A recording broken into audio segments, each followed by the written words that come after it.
Waduh, buat video?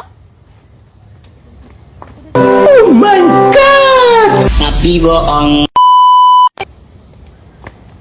Oke.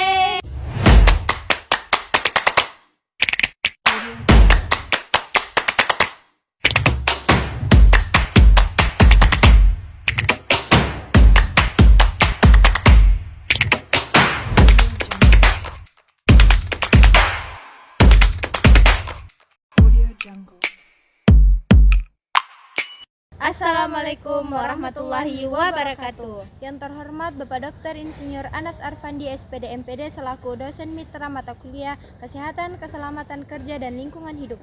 Kami dari kelompok C ingin membawakan materi tentang B3, yaitu bahan beracun dan berbahaya. Kami harap teman-teman semua bisa menyimak videonya dengan baik dan bisa memahami materi-materi yang kami bawakan. Mari menonton video selanjutnya. Oke, standby, kamera ready, sound ready, 3, 2, 1, action. Apa itu B3? B3 adalah zat atau bahan yang memiliki sifat berbahaya atau beracun yang dapat menimbulkan risiko serius untuk kesehatan manusia, keselamatan kerja, dan lingkungan. B3 dapat berupa gas, cairan, atau padatan yang biasa digunakan untuk sektor industri, pertanian, dan rumah tangga. Contoh B3 antara lain bahan kimia beracun, pestisida, bahan bakar minyak, dan lain-lain. Adapun beberapa ciri-ciri B3. Ciri-ciri B3 terbagi menjadi 4 bagian, yaitu memiliki sifat berbahaya dan beracun pada manusia, hewan, dan lingkungan. Yang kedua, dapat menyebabkan gangguan kesadaran atau kematian jika kita terpapar pada bahan beracun tersebut. Yang ketiga, limbah beracun seperti limbah pestisida dari kegiatan pertanian. Yang keempat, limbah berbahaya yang dapat menyebabkan keracunan melalui inhalasi atau oral. Selanjutnya adalah dampak B3 terhadap kesehatan manusia. Dampak ini terbagi menjadi 2 kategori, yaitu dampak kesehatan akut dan dampak kesehatan kronis. Yang pertama adalah dampak kesehatan akut. Dampak akut dari paparan B3 muncul dengan cepat setelah seseorang terkena paparan zat bahaya tersebut. Contoh dampak kesehatan akut adalah iritasi kulit dan pernafasan, keracunan, dan luka bakar kimia. Yang kedua adalah dampak kesehatan kronis. Dampak kronis dari paparan B3 muncul seiring berjalannya waktu akibat paparan berulang dan berkepanjangan dari zat berbahaya tersebut. Contoh dampak kesehatan kronis adalah kanker, gangguan sistem saraf, dan gangguan sistem reproduksi. Dampak B3 terhadap lingkungan. Dampak ini menyebabkan kerusakan lingkungan signifikan melalui pencemaran air, tanah, dan udara. Pencemaran air. Pencemaran air B3 dapat mencemari air dari berbagai jalur. Beberapa contoh pencemaran air terhadap B3. Yang pertama, limbah merkuri dari pertambangan emas. Yang kedua, limbah pestisida dari pertanian. Yang ketiga, limbah industri tekstil. Pencemaran tanah.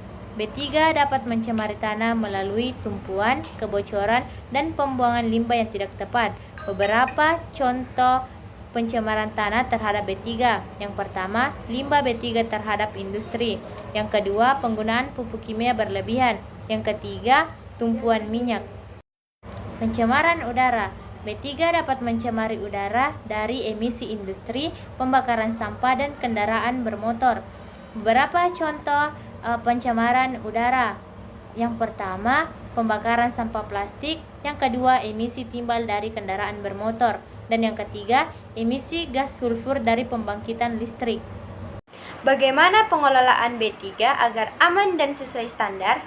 Pengelolaan bahan berbahaya dan beracun atau B3 perlu memperhatikan beberapa aspek tahapan untuk melindungi kesehatan manusia, keselamatan kerja, dan lingkungan. Akan saya jelaskan secara rinci. Yang pertama ada identifikasi dan inventarisasi B3 yang terdiri dari pengumpulan data, klasifikasi, dan penyusun daftar B3. Yang kedua adalah penyimpanan B3 yang aman. Penyimpanan B3 yang aman sangat penting untuk mencegah kecelakaan, paparan yang tidak disengaja, dan kerusakan lingkungan. dan lokasi penyimpanan, wadah penyimpanan, pemisahan B3, serta pelabelan. Kesimpulan B3 yaitu bahan beracun dan berbahaya merupakan ancaman serius bagi kesehatan manusia maupun kelestarian lingkungan jika tidak dikelola dengan baik. Oleh karena itu, pengelolaan B3 yang aman sesuai standar dan berdasarkan peraturan yang berlaku sangat penting untuk meminimalisir dampak negatifnya. Keberhasilan pengelolaan B3 membutuhkan kesadaran, komitmen, serta kerjasama dari semua pihak individu, industri maupun pemerintah melalui edukasi,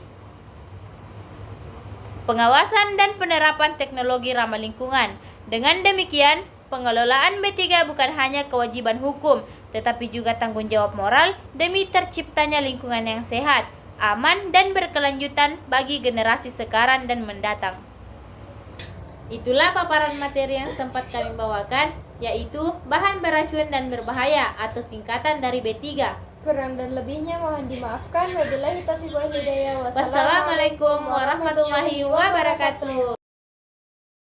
Audio Jungle.